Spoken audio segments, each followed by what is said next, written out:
Hey everyone, I thought I'd do an update video to showcase a new app I found, which I think is going to be very useful for what we're doing here.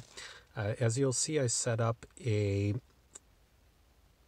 new launcher here that came as part of a custom firmware that I got.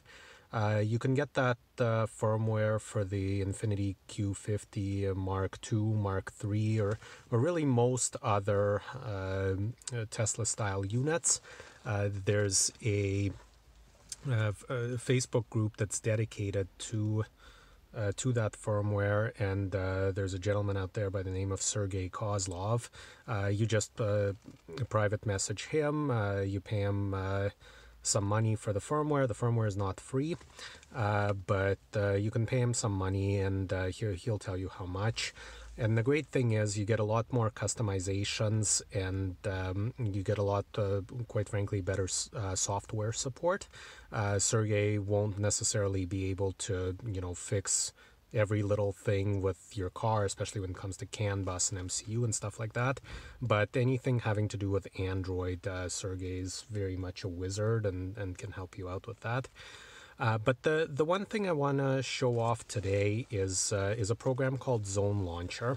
So the idea is I want to, when I'm not using a map, I want to keep it on this. This is one of the themes in Sergey's firmware. I like this. It has a picture of my car. This is completely customizable. You can put a picture of anything you want there, and it's got a tachometer, speedometer, and compass. It's great. It works amazingly. And if I'm not using a map, I kind of like this screen. It's clean, it's uncluttered, but I do want the ability to launch apps more than just what I have up here. And by the way, with Sergey's firmware, you can actually hide the top bar and the bottom bar if you don't like it, but I like it. I like it for the shortcuts. But because you can't add shortcuts to this top bar, I wanted something to act like a proper launcher. So I got an app called Zone Launcher. It costs, I think, $1.79 or something like that. Very cheap. And basically what it does is if you take your finger and swipe from right to left, there's all your apps, and it's whatever you set up. And it's great because you can set up not only apps, but you could set up various shortcuts for apps or even system commands like split screen. So I'll give you an example. This is maps. For those of you who've seen my other videos, I get frustrated that if you just launch, let's say you just launch Google Maps through this navigation button, it'll take you to Maps View mode. So it's this mode, which is not at all suitable for driving. So what I want is I want navigation mode.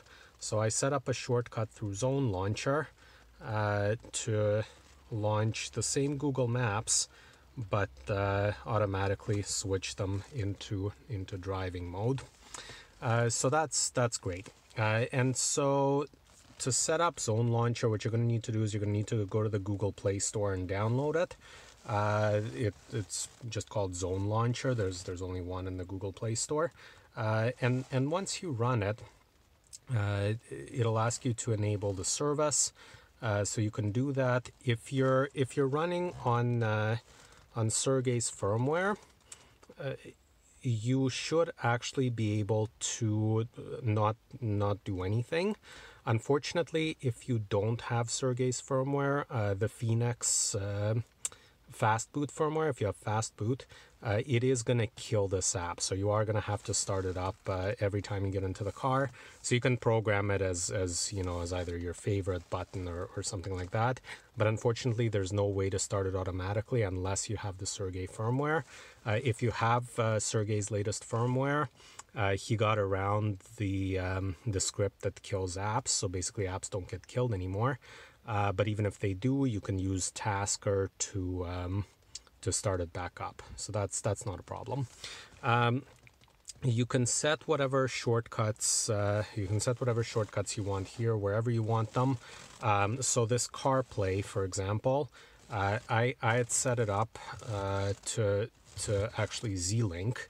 if I press CarPlay, it'll launch Z-Link, but I didn't want it to say Z-Link. I wanted it to say CarPlay. Same thing with Android Auto. If I press Android Auto, that actually launches Head Unit Reloaded. Here, I'm going to get rid of some glare. That actually launches Head Unit Reloaded, but again, I wanted the Android Auto icon rather than like the Head Unit Reloaded icon. So that's good. Same thing with YouTube Music, Torque Assistant, and whatever they want, whatever you want. And the other thing is you can set up so you can set up shortcuts, and that'll just give you shortcut for every app. So for example, for maps, there's a driving shortcut. I already have it set up, so it's not here, but you can have a share location shortcut. You can do a hey, what's that song shortcut, or if you're using Tasker, you can actually do a direct shortcut to any task. The other setting is kind of interesting. These are your Android system features. So you can go, for example, if you want to go to your, I wouldn't do Bluetooth, but for example, your Wi-Fi settings, or your notification bar, or you want a power menu so you can easily reboot. You can do all kinds of things. Switch to last app, take a screenshot. You can have all kinds of fun things to play around with. So there you go. I wanted to just kind of do this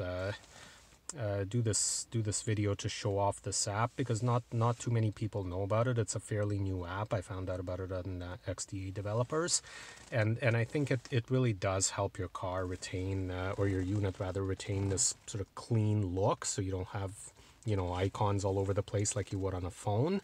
And then all the icons could be hidden and called up whenever you need them. And I've been using it while driving for quite a few weeks now, for about a month now, and it's quite safe to use while driving. You don't have to take your attention off the road for too long. Anyway, that's all for now. So again, the program is called Zone Launcher. I'm going to drop a link to both the XDA Developers discussion and to the Google Play Store link. That's it. Thanks, everyone.